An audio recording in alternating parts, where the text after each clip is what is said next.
नमस्कार. माझ्या यूट्यूब चॅनलमध्ये तुम्हा सर्वांचे खूप खूप स्वागत आहे. आजच्या व्हिडिओमध्ये आपण पाहणार आहोत, वृद्धापकाळात लोक तुमच्याशी बोलायचं का टाळतात. हे 11 गोष्टी आहेत त्यासाठी जबाबदार. चला तर मग कोणत्या आहेत त्या 11 गोष्टी आपण बघूयात. तुम्ही कधी असा विचार केला आहे का की काही लोक जसजसे वय वाढत जातात तसतसे अधिक एकटे का पडतात, तर काही जण मात्र प्रेम आणि नात्यांनी वेढलेले राहतात. हे फक्त सुरकुत्या किंवा वय वाढल्यामुळे येणाऱ्या थकव्याबद्दल नाही आहे. जसजसे आपले वय वाढते तसतसे आपल्या सर्वांमध्ये काही लहान आणि नकळत अशा सवयी लागतात, ज्या लोकांना शांतपणे आपल्यापासून दूर ढकलू शकतात, नाती खराब करू शकतात आणि आयुष्य गरजेपेक्षा जास्त कठीण बनवू शकतात. आणि सर्वात भीतीदायक गोष्ट म्हणजे आपल्यापैकी बहुतेकांना हे कळतही नाही की आपल्या या सवयींना आपण बळी पडलो आहोत. आणि जोपर्यंत खूप उशीर झालेला नसतो, पण चांगली बातमी ही आहे की तुम्ही या सवयी बदलू शकता. आणि ह्या व्हिडिओमध्ये तुम्हाला हे कसे करायचे ते सांगणार आहे. आज आपण त्या वाईट सवयींबद्दल बोलणार आहोत ज्याबद्दल कोणीही बोलत नाही. त्या सवयी ज्या तुमच्या आयुष्यात नकळतपणे येतात आणि तुमचा आनंद, तुमचे आरोग्य आणि इतरांसोबतची जवळीक मात्र हिसकावून घेऊ शकतात. त्यासाठी तुम्ही हा व्हिडिओ शेवटपर्यंत पहा, कारण अशा काही आश्चर्यकारक आपण सवयीबद्दल बोलणार आहोत की कदाचित तुम्हाला किंवा तुमच्या प्रिय व्यक्तीला त्याचा उपयोग होऊ शकतो. आणि सोबतच त्या सवयीतून आपण मुक्त होण्यासाठी सोपे आणि व्यावहारिक उपायही सांगणार आहोत. चला तर मग बघूयात. जर तुम्हाला कधी एकटेपणा, अडकल्यासारखे वाटले असेल किंवा तुम्हाला काही मागे खेचत आहे हे जाणून घेण्याची उत्सुकता असेल तर हा व्हिडिओ तुमच्यासाठी आहे. लाईकचं बटन दाबा, सबस्क्राईब करा आणि आता चला सुरुवात करूया. कारण तुम्ही जितका जास्त वेळ लावाल बदल करणे तितकेच कठीण होऊन बसेल, नाही का. जर तुम्ही चॅनलला सबस्क्राईब केले नसेल तर मी तुम्हाला सांगते की तुम्ही चॅनलला सबस्क्राईब जरूर करा, कारण यानंतर येणारा कोणताही व्हिडिओ चुकणार नाही. त्यातील नंबर 1, तुम्ही वय झाल्यानंतर खूप जास्त नकारात्मक किंवा टीकेखोर बनणे. तुम्हाला ते दिसतही नाही की जे तुमच्या नकारात्मकतेचा हळूहळू होणारा परिणाम. तुमची नकारात्मकता कितीही योग्य असली, कितीही न्याय्य असली तरी ती कोणालाही आवडत नाही. कारण वारंवार करणारी टीका, तरुण पिढीला वारंवार टोचून बोललं की आमच्या वेळेला नव्हतं असं, आम्ही असं नव्हतं करत, तर त्यामुळं काय होतं की तरुण पिढी तुमच्यापासून दूर जाऊ लागते. आणि जर समजा त्याचं रूपांतर वादात झालं तर नातं पूर्वीसारखं होणं हेही सुद्धा सहज होत नाही, नाही का. त्यामुळे काय होतं की नातं जवळ येण्याऐवजी दूर जातात. आणि वास्तविकता ही आहे की त्या टीकेच्या चक्रात तुम्ही अडकले जाता. जेव्हा आपल्या सभोवतालचं जग बदलत असतं तेव्हा आयुष्य आपल्याला जबरदस्त वाटू शकतं. विशेषतः जेव्हा गोष्टी नेहमीच समजत नाहीत किंवा सोयीस्कर वाटत नाही, आपलं शरीर पूर्वीसारखं काम करत नाही.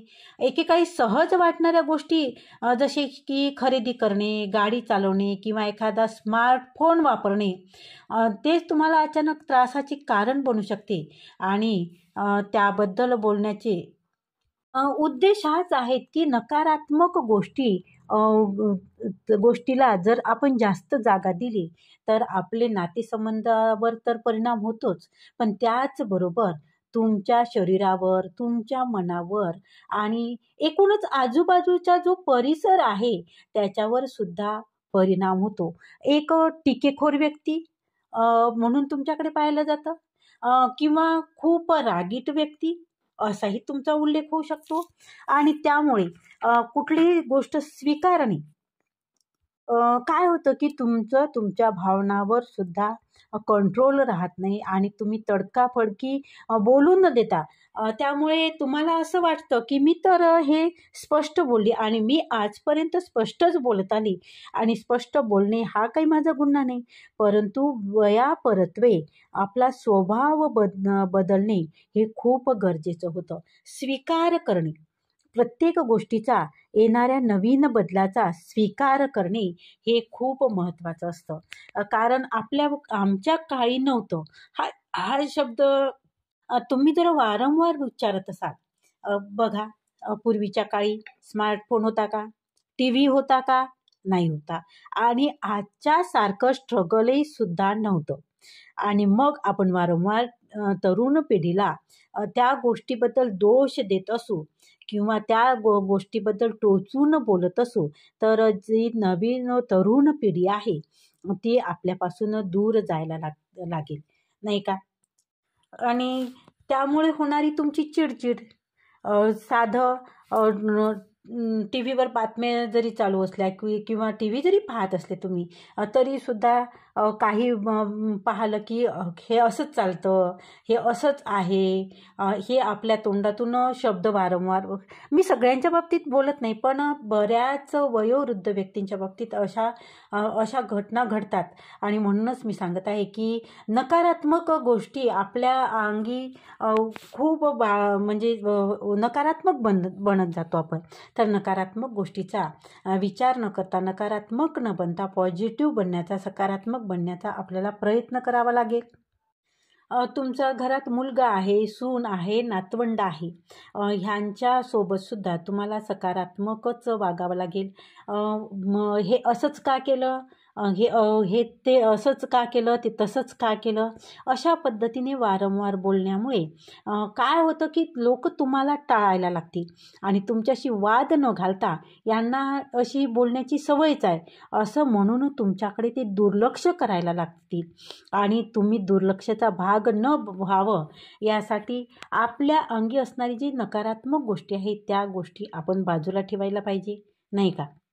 आणि कदाचित तुम्ही त्याचे स्वीकार झाले असाल, तुम्हीही तशाच परिस्थितीतून जात असाल, तर तो स्वभाव तुम्हाला बदलवणं तुमच्या हाती आहे.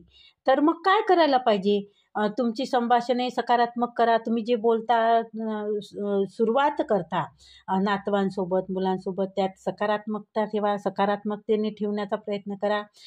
तक्रार करण्याऐवजी हे असंच का, तसंच का, असं न करता की त्या समजून घेण्याचा तुम्ही प्रयत्न करा. त्याचा विचार करण्याचा प्रयत्न करा. जसं की उठल्याबरोबर, "काय बा, माझे खूप पायच दुखत आहे, मला खूप थकल्यासारखंच वाटत आहे." सकाळी उठल्यानंतर ह्या निगेटिव्ह गोष्टींनी सुरुवात करण्यापेक्षा पॉझिटिव्ह गोष्टींनी सुरुवात करा. आणि तुम्ही जो सूर लावला, तो सूर दिवसभर आपला तोच टिकतो आणि कोणालाही निगेटिव्ह किंवा नकारात्मक गोष्टी वारंवार ऐकण्याचा कंटाळा येतो. हां, तुमच्या तब्येतीच्या तक्रारी आहे, तर तुम्ही स्पष्टपणे त्याविषयी बोला. पण वारंवार दिवसभर तुम्ही तोच जर रट लावत असाल, तर त्यामुळं काय होईल की तुमच्याकडे पाहण्याचा दृष्टिकोन बदलत जाईल. आणि म्हणून सकारात्मक बोलण्याचा प्रयत्न करा. आणि सकारात्मक विचार करणे हे एखाद्या चुंबकासारखं असतं. सकारात्मक व्यक्ती सगळ्यांना आवडतात आणि सकारात्मक असणाऱ्या लोकांकडे लोक आकर्षित होतात. लोक अशा लोकांकडे आकर्षल्या जातात आणि मग काय होतं की आपल्याला काही गोष्टी सहज होतात, काही गोष्टीचा आपल्याला त्रास होत नाही. प्रॉब्लेम तर असतात, दुखणंही आहे, वयापरत्वे सगळ्याच गोष्टी होणार आहे. पण त्याच्या मर्यादा किती, कुठपर्यंत लावून धरायची ती गोष्ट, हे मात्र आपल्या हातात आहे, नाही का? तुम्हाला काय वाटतं?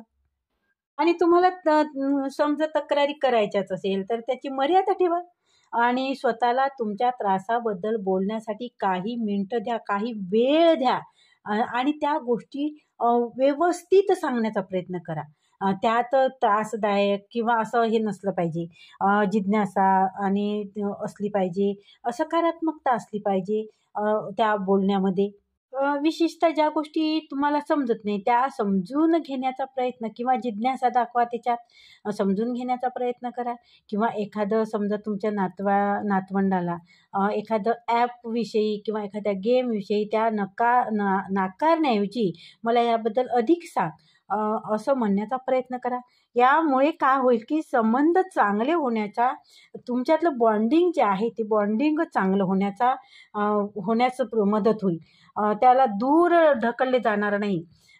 त्यामुळे तुम्ही अजून जवळ याल आणि त्यालाही तुमच्याबद्दल एक प्रकारचा जिव्हाळा नाही, मी जे करतो त्याच्यात आजोबाला इंटरेस्ट आहे असं म्हणून तो जवळ येईल.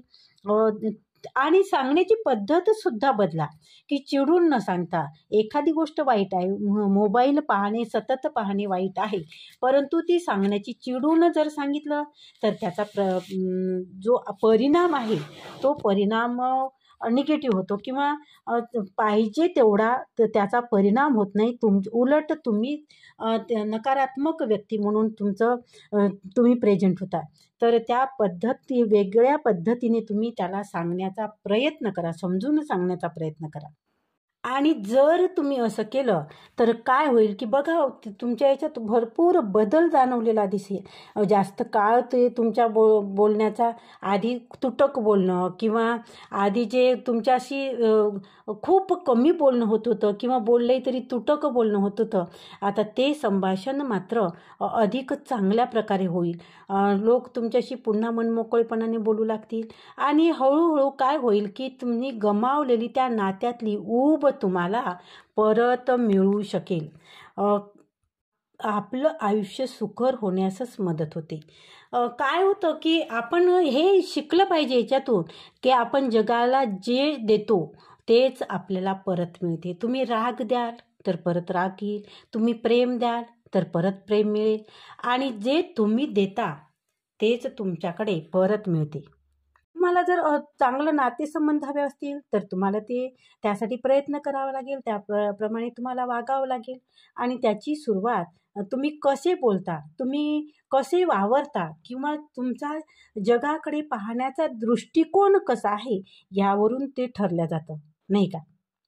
आता दुसरी गोष्ट म्हणजे तुमची वैयक्तिक स्वच्छता आणि दिसण्याकडे दुर्लक्ष करणे. बघा काय होतं त्यामुळे काय होतं की वय वाढल्यानंतर आपल्यात आणखी एक बदल असा होतो की आपण आपल्या राहणीमानाकडे, वैयक्तिक स्वच्छता किंवा आपलं जे ड्रेसिंग सेन्स किंवा केसाची स्टाईल ह्या सगळ्या गोष्टीकडे आपण दुर्लक्ष करायला लागतो. आता काय माझं वय झालं, आता मला कोण पाहणार, माझं काय, मी कशी राहिली तरी. परंतु काय होतं की जेव्हा तुम्ही व्यवस्थित राहतात, छान राहतात, तेव्हा तुमच्या मनाला सुद्धा एक सकारात्मकता येते, आत्मविश्वास येतो आणि त्यामुळे वय कोणतंही असो व्यवस्थित राहणं हे ठरलेलं आहे किंवा व्यवस्थित राहायलाच पाहिजे. काय आहे की आपण जगासमोर स्वतःला कसे सादर करतो याचा परिणाम केवळ इतर आपल्याबद्दल काय म्हणतात किंवा इतर आपल्याबद्दल काय विचार करतात यावर होत नाही, तर आपण स्वतःबद्दल काय विचार करतो यावर होतो. वैयक्तिक दिसणे हे गर्विष्ठपणाबद्दल नाही किंवा गर्विष्ठपणाचं लक्षण नाही आहे, तर ते एक आत्मसन्मान आहे. तुम्ही कोणत्याही वयात असाल, तुम्ही जी व्यक्ती आहात तिचा आदर करा. तुम्ही जे आहे स्वतः त्याचा आदर करा. स्वतःसाठी उभे राहा. आपल्या शरीरात शरीराला किंवा आपल्या मनाला चांगलं वाटण्याबद्दल आहे हे चांगलं राहणं किंवा चांगलं दिसणं. तर मी महत्त्वाचे आहे हे त्याच्यातून जाणवू द्या की तुम्ही आता वय झालं म्हणजे माझं महत्त्व कमी झालं असं न बाळगता मी सुद्धा एक महत्त्वाचे आहे असं आपण जर स्वतःला म्हटलं तर इतरही लोक म्हणतील. नाहीतर तुम्हीच जर स्वतःला महत्त्व देणं कमी केलं तर इतर लोक तुम्हाला महत्त्व देणं कमी करतीलच, हे साहजिकच आहे. वय झाल्यानंतर कपडे आपण ड्रेस कसेही घालतो, ढिले आणि दिवसभर जेव्हा आपण घरात राहतो तेव्हासुद्धा आपण व्यवस्थित राहायला पाहिजे, छान कपडे घालायला पाहिजे. बघा तुमच्या कपाटात भरपूर साड्या असतील, भरपूर ड्रेस असेल. मी असं नाही म्हणत की फक्त हे महिलांबद्दल आहे, हे पुरुषांनासुद्धा लागू पडतं की आपण जेव्हा व्यवस्थित राहत नाही तेव्हा आपल्या मनातला आत्मविश्वास कुठेतरी कमी होतो आणि म्हणून आपण व्यवस्थित राहणे हे सुद्धा खूप महत्त्वाचं आहे. त्यामुळे आजूबाजूचे जे लोक आहेत तुमच्या आजूबाजूचे त्यांनासुद्धा त्यामुळे छान वाटतं की तुम्ही व्यवस्थित राहिल्यामुळे आणि आपल्याही मनाला एक प्रकारचा आनंद मिळतो. तर मग हे बदलायचं कसं की तुम्ही लहान व्यवस्थित छोटं छोटं सुरुवात करा, छोट्याने सुरुवात करा. जर कुठं बाहेर जायचं असलं तर छान कपडे, डिझायनरच कपडे पाहिजे अशी गोष्ट नाही किंवा खूप महागच कपडे आपल्याकडे नाहीच आहे, माझ्याकडे आता महाग कपडे, मग मी कुठले कपडे घालणार आहे असाही भाग नाही. फक्त जे काही कपडे आहे ते कपडे व्यवस्थित असले पाहिजे, स्वच्छ असले पाहिजे, नीटनेटके असले पाहिजे. जसं तुम्ही तरुणपणात घालायचे, जसं तुम्ही तरुणपणात राहायचे. केस व्यवस्थित, केस विंचरणे, पहिले तुम्ही केस कापायचे छान, किंवा आपले पुरुषसुद्धा दाढी कटिंग व्यवस्थित, कारण आपल्याला बाहेर जायचं आहे. परंतु काय होतं की वय वाढल्यानंतर जेव्हा घरात राहतो तेव्हा एक प्रकारचं मनात निर्माण होते की मला कुठं जायचं आहे. हा प्रश्नच नाही आला पाहिजे की मला कुठे जायचे आहे.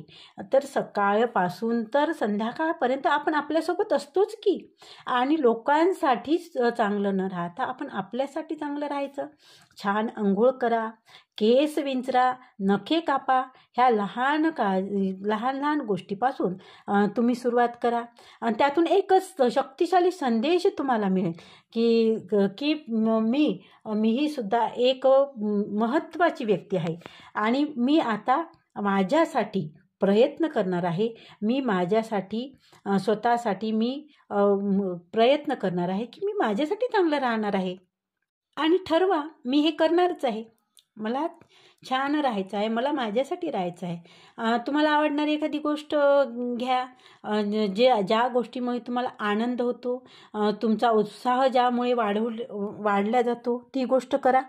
जसं की एखादा तुमच्या तरुणपणाचा असतानाचा परफ्यूम असेल, तो परफ्यूम छान कपडे घातल्यानंतर परफ्यूम टाका, किंवा दागिन्याचा एखादा आवडता सेट घाला, त्याने छान वाटेल तुम्हाला.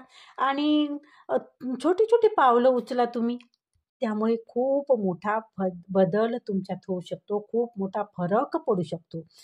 ते तुम्हाला आठवण राहील की आठवण करून देईल की तुम्ही कोण आहात, तुम्ही कोण होता आणि अजूनही तुम्ही कोण आहे.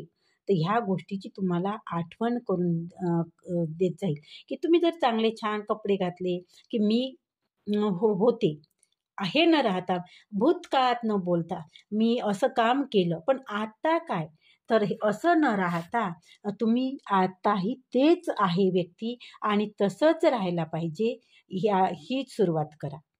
स्त्रियांनी छान केस कट करणे, आवडता ड्रेस घालणे, एखादं छानसं लिपस्टिक लावणे, पहा बघा, म्हणजे तुमच्यात खूप मोठा बदल दिसून येईल आणि तुमच्या मनात एक आत्मविश्वास जागृत होईल की तुम्हाला सुंदर वाटू शकेल, आत्मविश्वास वाटेल की मीही एक स्त्री आहे किंवा मी एक म्हातारी न मानता आपल्याला मी म्हातारे झाले असं न राहता एक प्रसन्नता मनात येईल आणि तुमचा गमावलेला तो आत्मविश्वास परत तुम्हाला मिळेल.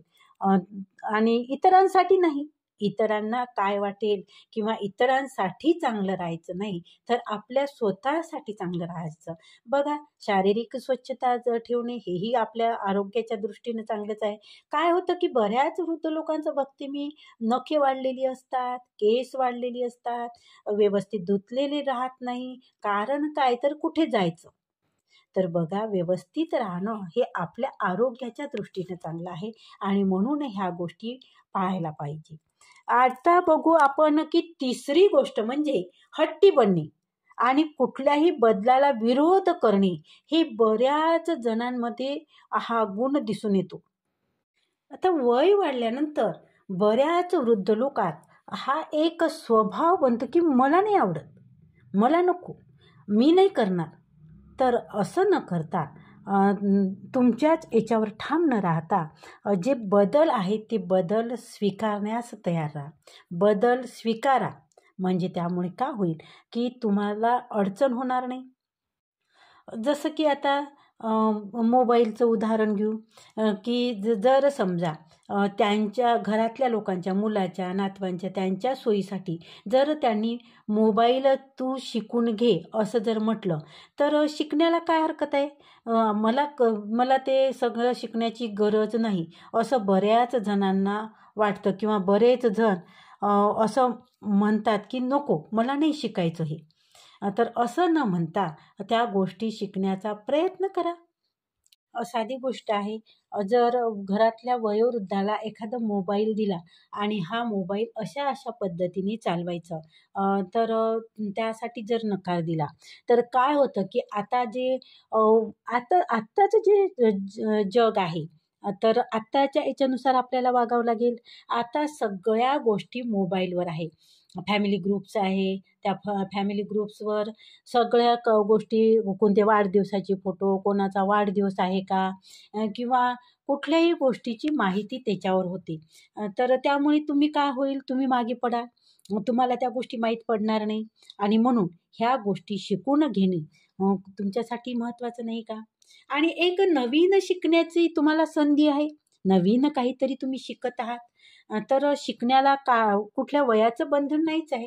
कोणत्याही वयात माणसाने शिकण्याला प्रारंभ करायला, किंवा माणूस असं म्हणतात ना, की माणूस मरेपर्यंत विद्यार्थी असतो, किंवा शिकलं पाहिजे, शिकत राहिलं पाहिजे.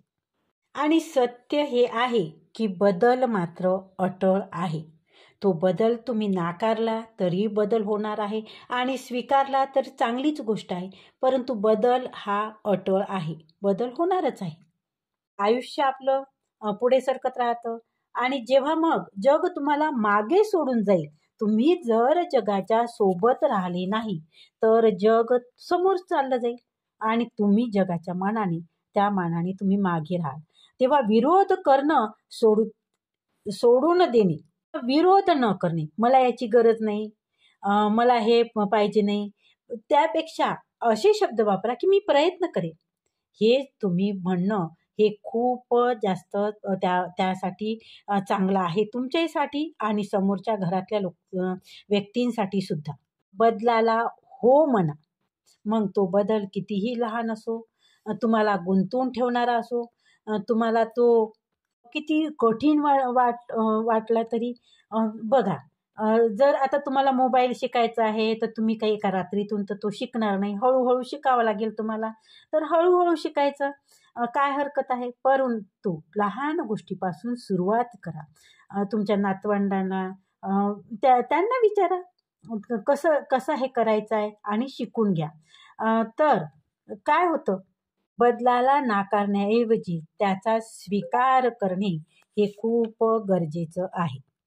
आणि बघा, तुम्हाला जे आज कठीण वाटतंय ह्या गोष्टी, ती असो, मी आता मोबाईलचं उदाहरण तुम्हाला देत आहे, पण कुठलीही गोष्ट असो, आता नवीन गोष्टी स्वीकारण्याबद्दल आपण बोलत आहोत. त्या गोष्टी कितीही तुम्हाला कठीण वाटल्या, पण तुम्ही जेव्हा शिकण्याचा प्रयत्न कराल, तेव्हा तुम्हाला वाटेल की अरे, हे तर खूपच सोपं होतं, आणि हे तर मला काहीच कठीण गेलं नाही, असं तुम्हालाही ते वाटू शकतं. आणि स्वीकारल्यामुळे काय होतं की तुम्ही नातं सुद्धा जपता. नवीन लोकांनी जर कोणती गोष्ट शिकण्यास तुम्हाला सांगितलं आणि तुम्ही नाही म्हटलं, तर तुम्ही त्यांच्यापासून दूर जाल. पण तुम्ही त्यांच्याकडून समजून घेत जर तुम्ही शिकत गेला, तर त्यांच्यासोबत तुमचं नातं सुद्धा अधिक घट्ट होईल, नातं सुद्धा तुमचं चांगलं होईल. आणि नातं सगळ्यात महत्त्वाचं नाही का? शिकता शिकता तुम्ही नातंसुद्धा तुमचं अधिक मजबूत होणं हे सुद्धा खूप महत्त्वाचं आहे. आपण एक गोष्ट बाजूला ठेवू की तुम्हाला तंत्रज्ञान, मोबाईलमधलं थोडं तंत्रज्ञान आलं, हे गोष्ट बाजूला ठेवली तरी ते शिकत असताना तुमच्या नातवांसोबत, तुमच्या मुलांसोबत जो तुमचा वेळ गेला त्यांच्या जवळ बसून शिकण्यात, तर तो वेळ किती अमूल्य होता. त्यामुळे काय झालं की नातंसुद्धा घट्ट होण्यास किंवा जवळ येण्यास मदत झाली. आणि ते केल्यामुळे तुमच्यातला संवाद अधिक मजबूत झाला, नाही का? आणि नात्यात प्रेम आणि जवळीकतेची भावना अजून प्रबळ झाली. तर आता पुढची गोष्ट म्हणजे वस्तू साठवणे आणि पसारा कमी करण्यास नकार देणे. हे बहुतेक वृद्ध लोकांमध्ये आढळणारा हा गुणच म्हणेल मी, हा गुण आहे, बहुतेकांजवळ आहे. काय होतं की आपण हे वस्तू साठवून ठेवू, ते वस्तू साठवून ठेवू, प्रत्येक गोष्टीमध्ये आपल्या भावना अडकलेल्या असतात.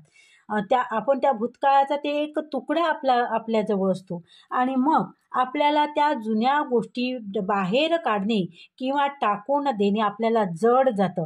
कारण प्रत्येक गोष्टीमध्ये आपला जीव अडकलेला असतो.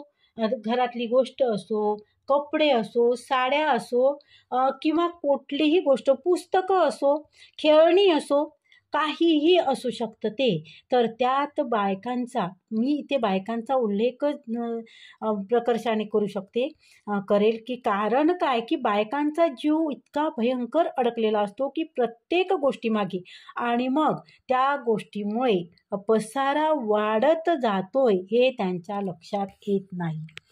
हर एक गोष्ट, कपड्याचा उपयोग सुद्धा होत नाही, परंतु हे कपडे पिढ्यानपिढ्या त्यांच्याजवळ साठवलेले असतात. वस्तू, हे इथून आणलं, ते तिथून आणलं, त्याच्या प्रत्येक गोष्टीमागे त्यांच्या भावना चिटकलेल्या असतात. आम्ही हे लग्नानंतर पहिल्यांदा इथं गेलो, तिथून आणलेली ती गोष्ट, आणि सांगताना मोठ्या उल्हासाने आपण ते सांगतो की हे बघ, हे मी इथं गेलो होतो ना, सुरुवातीला तिथून आणलेली. आणि मग त्या गोष्टींचा इतका वस्तूचा पसारा होतो की त्या वस्तू अडगळ कधी वाटायला लागते हे कळतच नाही. आणि मग त्या घरात पसाराच जास्त होतो. आरामदायी घर कधी पसाऱ्याचं घर बनेल हे आपल्याला कळत सुद्धा नाही. सोडून देण्याचं किंवा टाकून देण्याचं आपलं मन सुद्धा होत नाही. त्यामुळे पसारा वाढत जातो. आपल्याला असं वाटतं की काही काही गोष्टी मला कधीतरी लागेल, कधीतरी कामात येईल, आणि म्हणूनच मी त्या गोष्टी ठेवल्या, असंही तुम्ही म्हणता, नाही का? आणि तुम्हाला असं वाटतं का की त्या पसाऱ्यामुळे फक्त तुमचं घरच भरलं आहे?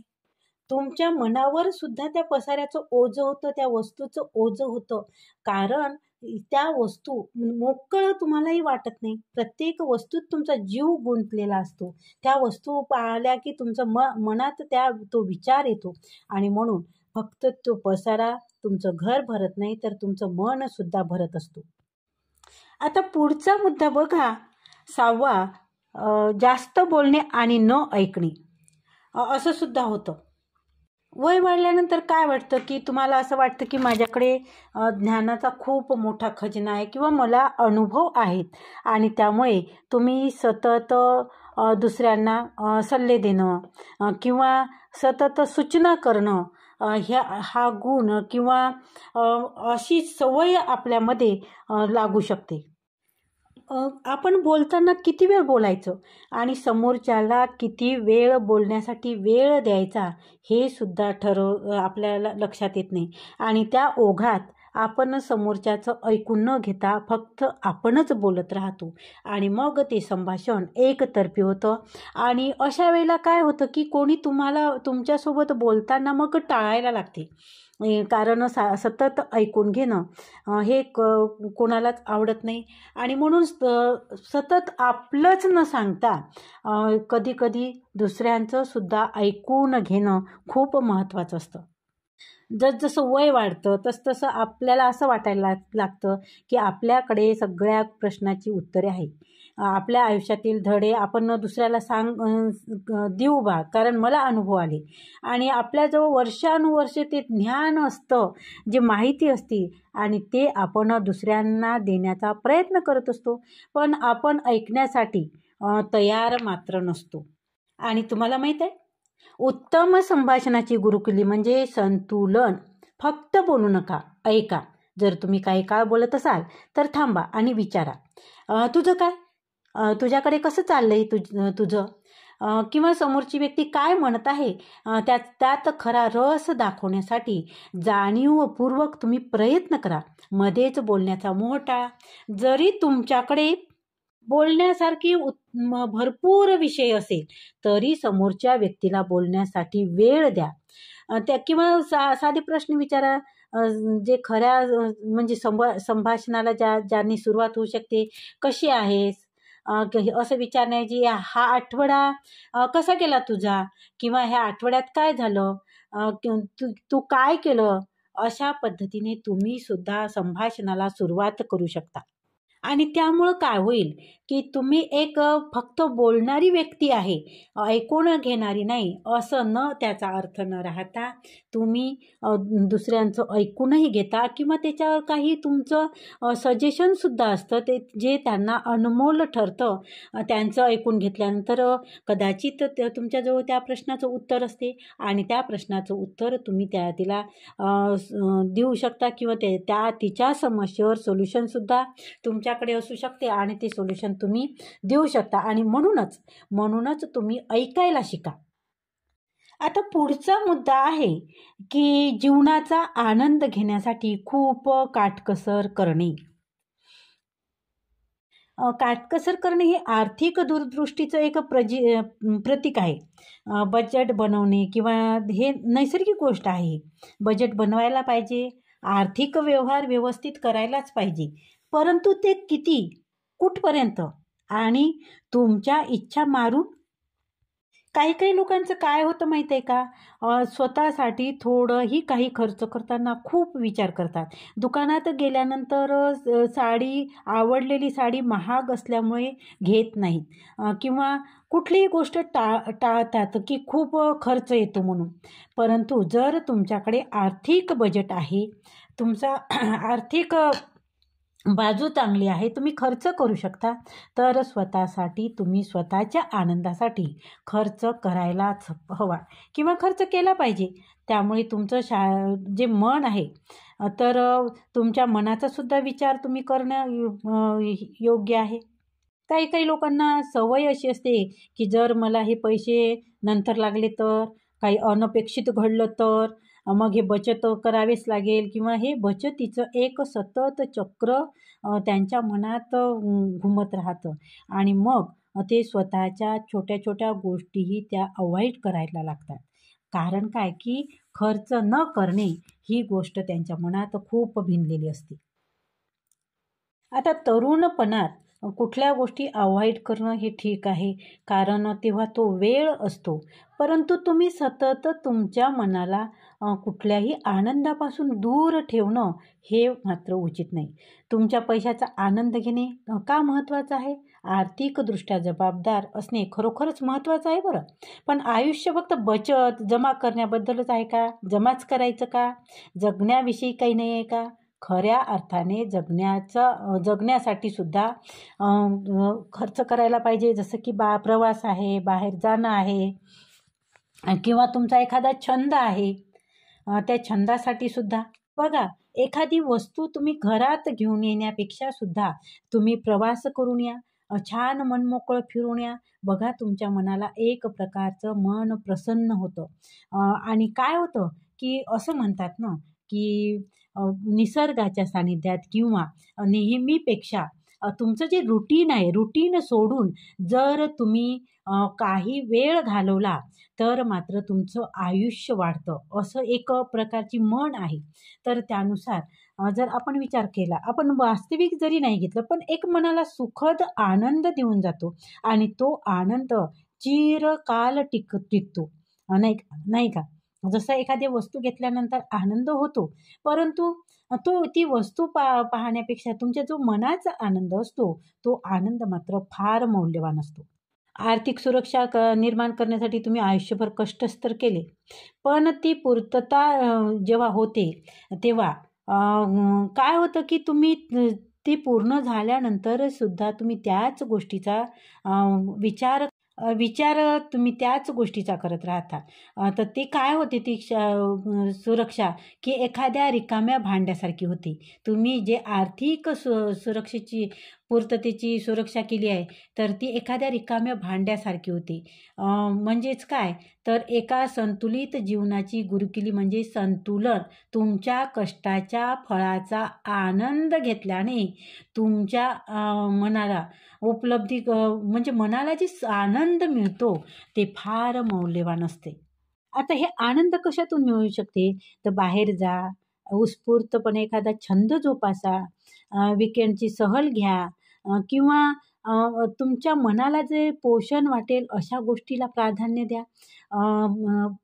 फंड आहे, त्याच्यासाठी तुम्ही जमा वेगळे करा ना. जे मजेसाठीच आहे अशासाठी तुम्ही आणि त्याच्यातून तुम्ही खर्च करा ह्या गोष्टीसाठी, तुम्हाला आनंद देण्यासाठी. फंड म्हणजे काय तर फक्त ते तुम्ही जे जमा करत आहे ते तुमच्या आनंदासाठी, कुठे सहलीला जायचं आहे, कुठे फिरायला जायचं आहे त्यासाठी, किंवा कोणत्या ट्रिपला जायचं आहे तर त्यासाठी बाजूला काढलेली रक्कम फंड. तर त्यातून तुम्ही खर्च करा, नाही का. आणि बघा तुम्ही फिरून आल्यानंतर जो तुम्ही मैत्रिणीसोबत मित्रांसोबत फिरून आले असाल त्या क्षणाच्या आठवणी त्या ज्या आहे त्या चिरकाल टिकणाऱ्या आहे.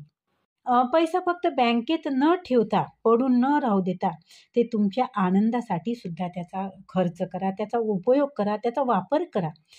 तुमचा आनंद हा तुम्हाला आधार देण्यासाठी होता, नाही का. पैशामुळे तुम्ही कोणता अनुभव पुढे ढकलत आहात हे मात्र लक्षात घ्या.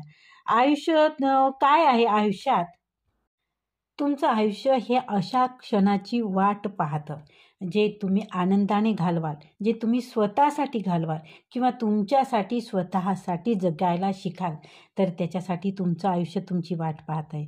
तर मग थोडा खर्च आपल्यासाठी स्वतःसाठी नक्कीच करायला पाहिजे, नाही का. आता पुढे बघू, पुढचा मुद्दा बघू, तरुण पिढीशी तुच्छतेने बोलणे. तरुण पिढीशी तुच्छतेने बोलल्याने काय होते, ते दूर जातात. चांगल्या जुन्या दिवसाच्या आठवणीत अडकणे सोपं आहे, पण तरुण लोकांना सतत आठवण करून देणे की भूतकाळात किती गोष्टी चांगल्या होत्या, त्यामुळे त्यांना असं वाटू शकते की त्यांचे अनुभव आणि त्यांची आव्हानं महत्त्वाची नाही आहे. आताही खूप आव्हानांना त्यांना तोंड द्यावं लागतं, परंतु तुमचा असा समज होतो की हे काहीही महत्त्वाचं नाही. त्यामुळे काय होतं की तुमच्यात आणि त्यांच्यात मतभेद होऊ शकतात, किंवा तुमच्याविषयी त्यांच्या मनात एक प्रकारची अडी निर्माण होऊ शकते. आणि प्रत्येकच पिढीला स्वतःच्या अद्वितीय आव्हानांना स्वतःच लढण्याला सामोरं जावं लागतं. हे 100% खरं आहे. तुमच्या वेळेस तुम्हाला आव्हानं होती, परंतु आता तुमच्यापेक्षाही कैक पटीने आव्हाने वाढलेली आहे. कारण आता खूप जास्त स्पर्धा आहे, खूप जास्त स्पर्धांना तोंड द्यावं लागतं आणि त्यामुळे आज आव्हाने खूप मोठी आहे. त्यामुळे त्यांच्यावर टीका करण्याऐवजी तुम्ही त्यांच्याशी समजून घेण्याचा प्रयत्न करा, त्याला पाठिंबा द्या, त्यांना प्रोत्साहन द्या. त्यामुळे काय होईल की तुमचं आणि त्यांचं तरुण पिढीशी नातं अधिक मजबूत होण्याचं काय होईल की अजून मजबूत होईल. तुमचं काय, तुम्हाला कधी तरुण पिढीशी नातं जोडण्यात अडचण आली आहे का? दरी भरून काढण्यास कशामुळे मदत झाली? आणि कधीकधी हे त्यांना बदलण्याबद्दल नसते, तर हे समजून घेण्याबद्दल असते, त्यांच्या डोळ्यातून जग पाहण्याबद्दल असते आणि ते जिथे आहे तिथे त्यांना भेटण्याबद्दल असते. आणि म्हणून तरुण पिढीचा द्वेष न करता, त्यांच्याशी तुच्छतेने न पाहता त्यांना समजून घेण्याचा प्रयत्न करा. म्हणजे तुमचं आणि त्यांचं नातं अधिक घट्ट होण्यास मदत होईल. आता पुढचं बघू, पुढचा मुद्दा आहे मनात राग आणि पश्चाताप ठेवणे. तर मनात राग आणि पश्चाताप ठेवणे म्हणजे एक जड ओझं घेऊन फिरण्यासारखं आहे, जे तुम्हाला हळूहळू थोडं थोडं करून थकवत राहतं. केवळ मानसिक ओझ्यापेक्षा जास्त आहे, ते तुमच्या जीवनाच्या प्रत्येक कोपऱ्यात झिरपत राहतं. तुमच्या वर्तमानातील आनंद तो चोरत राहतं आणि तुमचा दृष्टिकोन मात्र बदलतो. प्रत्येक वेळी जेव्हा तुम्ही स्वतःला त्या जुन्या जखमावर विचार करता, तेव्हा तुम्ही स्वतःला वर्तमानातील क्षणाच्या सौंदर्यापासून वंचित ठेवत असता. तुम्ही कधी स्वतःला भूतकाळातील अन्याय किंवा विश्वासघात आठवताना पाहिला आहे का? अचानक तुम्हाला त्या आठवल्यानंतर तुम्हाला वेदना होतात, दुःख होतं आणि मग अशा वेळी त्या वेदनेमुळे, त्या दुःखामुळे तुमचं वर्तमानसुद्धा तुम्हाला तो वर्तमानातला आनंदसुद्धा तुम्हाला घेता येत नाही. आणि जे आता आहे, जे वर्तमान आहे, जे तुम्ही जगत आहे, ते सुद्धा तुमचं जगणं अ, अ, चांगल्या प्रकारे होत नाही. तुम्ही जितके जास्त नकारात्मक आठवणींना चिटकून राहाल, जेवढ्या तुम्ही त्याला पकडून राहाल, तितकेच तुम्ही तुमच्या सभोवतालचं प्रेम, आनंदापासून दूर जात राहाल. हे मान्य आहे की वेदना खूप दुःखदायक आहे. परंतु त्या वेदना नेहमी काढल्याने, आठवणीत ठेवल्याने तुमच्या मनात एक कटुता निर्माण होते. त्यामुळे नातेसंबंधसुद्धा खराब होऊ शकतात. आणि त्यामुळे काय होते, की ज्यांच्याबद्दल तुम्हाला प्रेम वाटते, जिव्हाळा वाटते, जोडून राहावंसं वाटते, त्यांच्याशी जोडणं कठीण होऊन बसते. आणि नकळतपणे तो द्वेष एका भिंतीसारखा तुमच्यामध्ये येतो. ते द्वेषाची भावना, त्यामुळे तुमच्यामध्ये आणि नात्यामध्ये एक भिंत बनते आणि तुम्हाला तुमच्या प्रियजनापासून ते वेगळी करते. सर्वात वाईट परिस्थिती म्हणजे काय आहे तर ती रागात जेव्हा बदलते. तुमच्या मनात जो वेदना आहे ते जेव्हा रागात रूपांतर होते, तेव्हा जास्त वाईट परिस्थिती निर्माण होते आणि कालांतराने तो इतकं वाढतो की तुमचं हृदय कठीण झाल्यासारखं वाटते. तुम्हाला गर्दीतही कधी-कधी एकटं वाटायला लागते. असा प्रश्न पडतो की मी एकटाच आहे, माझ्याशी सोबत कोणीच नाही. अशी एकटेपणाची भावनासुद्धा वारंवार वेदनेत जगल्याने होऊ शकतं. आणि त्याचा परिणाम फक्त तुमच्या मनावरच होतो असं नाही, तर तुमच्या आरोग्यावर सुद्धा त्याचा परिणाम होतो. राग आणि पश्चाताप केवळ भावनिक ओझ्यापेक्षा जास्त आहे. हा ताण तुमच्या शरीरावर सुद्धा परिणाम करतो. सतत ताण आणि नकारात्मक गोष्टी, त्यामुळे तुमचा रक्तदाब वाढू शकते, तुमची झोप खराब होते, तुमचं रोगप्रतिकारशक्तीसुद्धा खराब होते आणि तुम्ही याकडे दुर्लक्ष करण्याचा प्रयत्न करतात. पण पण काय आहे, की तुम्ही त्याकडे जर लक्ष दिलं नाही, तर त्याचा परिणाम मात्र खूपच वाईट होऊ शकतो किंवा खूप भयंकर परिणाम होतो. भूतकाळातील वेदना धरून ठेवण्याच्या परिणामांपासून तुम्ही परिणाम त्याचा असा होतो, की त्याचं आरोग्यसुद्धा मानसिक आणि शारीरिक आरोग्यसुद्धा तुमचं बिघडू शकते.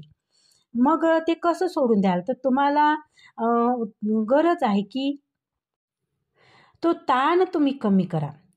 त्यामुळे काय होईल, की तुम्हाला भावनिक सुटका कशी मिळवता येईल याचा विचार करा. सुरुवातीला तुम्हाला कठीण वाटेल, की तुम्हाला ते विसरणं कठीण वाटेल.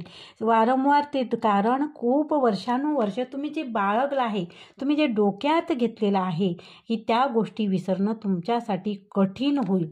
परंतु प्रयत्न मात्र निश्चित करायला पाहिजे, प्रयत्न करायला पाहिजे. माझ्यासोबत का घडलं? असं विचारण्याची हे प्रश्न तुम्ही फिरवण्याचा प्रयत्न करा, की मी या गोष्टीतून काय शिकलो होतो? मी ह्या गोष्टीतून कसा बाहेर पडलो? किंवा मी कशी बाहेर पडले? असा विचार केल्याने त्या वेदनेपासून तुम्हाला सुटका मिळू शकते. आणि तुम्ही स्वतःला तुमच्या त्या भूतकाळच्या याच्यातून, मिठीतून दूर करा. सुटका करा तुमची त्या भूतकाळातून. आणि असे केल्यानं काय होईल, की स्वतःला एक निरोगी आणि आनंदी भविष्य घडण्यासाठी तुम्ही सक्षम बनाल. क्षमा करणे खूप महत्त्वाचे आहे. ज्या व्यक्तीने तुम्हाला दुखावलं त्याच्यासाठी नाही, तर तुमच्यासाठी. त्याने दुखावलं म्हणून त्याला क्षमा करू नका, तर तुम्ही स्वतःसाठी त्याला क्षमा करा. जेव्हा तुम्ही क्षमा करता तेव्हा तुम्ही वाईट वागणुकीला माफ करत नाही, तर तुम्ही तुमच्यावरील शक्तीला सोडून देत आहात. तुमच्यावर जो ताण आहे तो ताण कमी करता, तुम्ही स्वतःला मुक्त करता. हे एक कठीण सत्य आहे, पण तो राग सोडून देणे हे अशक्तपणाचे लक्षण नाही, ते एक ध्येय आणि सामर्थ्याची कृती आहे. कुणाला माफ करणं हे कमकुवतपणाचं लक्षण नाही आहे. त्याच्यासाठी ध्येय लागतं, त्याच्यासाठी सामर्थ्य लागतं. तुमच्या जीवनावर, तुमच्या शांतीवर आणि तुमच्या हृदयावर पुन्हा नियंत्रण मिळवण्यासाठी ते एक खूप महत्त्वाचं आहे. तुमचं लक्ष बदलणं सोपं जातं. पण जेव्हा तुम्ही स्वतःला द्वेषाच्या जुन्या पद्धतीमध्ये द्वेष करत राहता, तेव्हा थांबा आणि तुमचे विचार वर्तमानातील सकारात्मक गोष्टीकडे वळवा. तुम्ही एक पत्र लिहू शकता, ज्यात तुम्ही मनात धरून ठेवलेल्या प्रत्येक गोष्टी व्यक्त करा, लिहा आणि मग ते फाडून टाका तो कागद. ज्या गोष्टीचा तुम्हाला राग येतो, ज्या गोष्टीचा तुम्हाला द्वेष होतो, ज्या गोष्टीने तुम्हाला त्रास होतो, त्या गोष्टी एक कागद घ्या, त्या कागदावर लिहा आणि ते लिहिल्यानंतर तो कागद फाडून टाका आणि नंतर तो जाळून टाका किंवा वाहून द्या. ते केल्यामुळं तुमच्या मनावरचा ताण कमी होण्यास मदत होईल. तुम्हाला एक गोष्ट माहीत आहे का? दुःख जेवढं धरून ठेवलं तेवढं ती वाढत जातं आणि दुःख सोडून दिलं तेवढं तुम्हाला मोकळं वाटत जातं. आणि म्हणून जे काही भूतकाळात घडलं ते सोडून द्यायला शिका. सोडून द्या आणि वर्तमानाचा स्वीकार करा, आनंदाने स्वीकार करा. आता शेवटचा आणि महत्त्वाचा मुद्दा, आरोग्य समस्याकडे दुर्लक्ष करणे. बहुतेक जणांचं असं होते. आपल्याला वाटतं की आरोग्याच्याकडे दुर्लक्ष केलं. सुरुवातीला आपल्याला वाटतं की दुर्लक्ष करणं म्हणजे आपण टाळतो, आपल्याला काहीच झालं नाही. तर त्याचं पुढे काय होते की त्या चुकीमुळे आपल्याला मोठ्या गोष्टीला सामोरे जावं लागते. मला काहीच झालं नाही किंवा टाळाटाळ करणं हे एक धोकादायक ठरू शकतं. आपण ज्या लहान लक्षणाकडे दुर्लक्ष करतो ती शरीराची आपल्या काहीतरी मोठ्या धोक्याबद्दल एक चेतावणी देण्याची पद्धत असू शकते बघा. त्यामुळे त्याकडे दुर्लक्ष करू नका. कधी कधी तुम्हाला जाणवणारी ती हलकीशी चक्कर, ते डिहायड्रेशन असू शकते किंवा त्यातून वाईट स्ट्रोकाचे सुरुवातीचे लक्षण असू शकते. जो थकवा वाटतो, सतत म्हातारपणाला जबाबदार धरून न बसता, म्हातारं झाल्यामुळे होत असेल किंवा वय वाढल्याने होत असेल असं न करता योग्य वेळी तपासण्या करणे खूप गरजेचे आहे. आणि निदान न झाल्यामुळे काय होते की विकार असू शकते. आपण अनेकदा स्वतःला समजावतो की हे काही नाही किंवा माझ्यासाठी म्हणजे मला काही होत नाही. पण सत्य हे आहे की तपासणी पुढे ढकलण्याने केवळ वाईट परिणाम होतात. लहान म्हणजे समस्येवर उपचार न केल्याने त्या मोठ्या आरोग्याच्या संकटात बदलत जातात, नाही का? पण आपण थांबतो का? तर आपण स्वतःला समजावत असतो की जे काहीतरी ठीक वाटत आहे त्याकडे दुर्लक्ष करणे किंवा ठीक आहे, कदाचित कुठलं कारण असू शकते, इतकं म्हणजे व्यस्त असल्यामुळे असं, किंवा आपण याच्यातही व्यस्त असतो कामात की त्यामुळे आपण दुर्लक्ष करतो त्या गोष्टीकडे. पण सत्य हे आहे की त्या चेतावणी चिन्हाकडे दुर्लक्ष केल्याने ती नाहीशी होत नाही, ती फक्त गोष्टी अधिक वाईट करतात. तर तुम्ही संकटाचं व्यवस्थापन करण्यापेक्षा त्याला प्रतिबंध करणं हे सोयीचं नाही का? आपल्या जीवनशैलीत लहान बदल करून, जसे की आपला आहार सुधारणे किंवा नियमित व्यायाम करणे, आपल्या जीव घेण्या आरोग्याकडे म्हणजे ज्या सवयी आहे त्या सवयीकडे आपण दुर्लक्ष करतो आणि मग आपण मोठ्या गोष्टीला आपण बळी पडतो.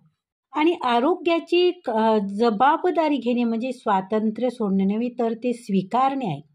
गोष्टी वाईट होण्यापूर्वी त्या आरोग्याची आपण जबाबदारी घेऊन त्या स्वीकारणे किंवा त्यापासून आपण सुटका करून घेतो. तर स्वतःला विचारा की तुमचे शरीर तुम्हाला काहीतरी सांगण्याचा प्रयत्न करत आहे का?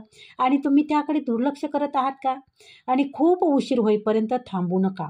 तुमचे आरोग्य दुर्लक्ष करण्यासाठी खूप महत्त्वाचे आहे. आत्ताच कृती करा.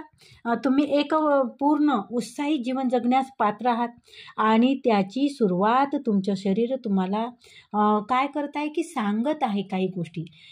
त्यामुळे तुम्ही त्या चिन्हांकडे दुर्लक्ष करू नका. तुम्ही हास्य क्लबला जॉईन व्हा. हास्य हे आत्म्यासाठी एक औषध आहे. हे फक्त मजा किंवा खेळाबद्दल नाही, ते आपल्या भावनिक आणि शारीरिक आरोग्याचा एक महत्त्वाचा भाग आहे. ते तणाव कमी करते, रोगप्रतिकारक शक्ती वाढवते, रक्ताभिसरण सुधारवते आणि अगदी स्मरणशक्तीलाही मदत करते. हसण्याची साधी कृती आपल्याला आपल्या सभोवतालच्या लोकांच्या जवळ आणू शकते, नातेसंबंध मजबूत करू शकते आणि त्या नातेसंबंध अधिक पोषक करू शकते. असते. जसजसं वय वाढते तसतसं हास्य एक आठवण बनत जाते, नाही का? म्हणून हास्य म्हणजे हसणं विसरू नका. हसणं एक प्रकारचं औषध आहे. तर आपण आज काय पाहिलं तर आपण राग सोडून देण्याचं महत्त्व, आपल्या आरोग्याला प्राधान्य देणे, आपल्या जीवनाला आनंद निवडणे यावर विचार करत असताना आज तुम्ही काय शिकलात तर याचा विचार करा. तुमच्या मनात सर्वात जास्त काय राहिलं? कदाचित ते क्षमेची शक्ती असेल किंवा हास्य असेल. खरोखरच शरीर आणि आत्मा या दोन्हीसाठी सर्वोत्तम औषध कसं असू शकते? किंवा कदाचित ते एक साधे सत्य की आरोग्याच्या चिन्हाकडे दुर्लक्ष केल्याने गंभीर परिणाम होऊ शकतात. जे काही असेल एक क्षण विचार करा की आज तुम्ही शिकलेली कोणती एक गोष्ट तुम्ही तुमच्या जीवनात अंमलात आणा आणि ते तुम्ही अंमलात आणा. आज तुम्ही हा व्हिडिओ पाहिला त्याबद्दल खूप खूप धन्यवाद. व्हिडिओला लाईक करा, व्हिडिओ शेअर करा, कमेंट करा आणि चॅनलवर जर नवीन असाल तर चॅनलला सबस्क्राईब जरूर करा. धन्यवाद. खूप खूप धन्यवाद.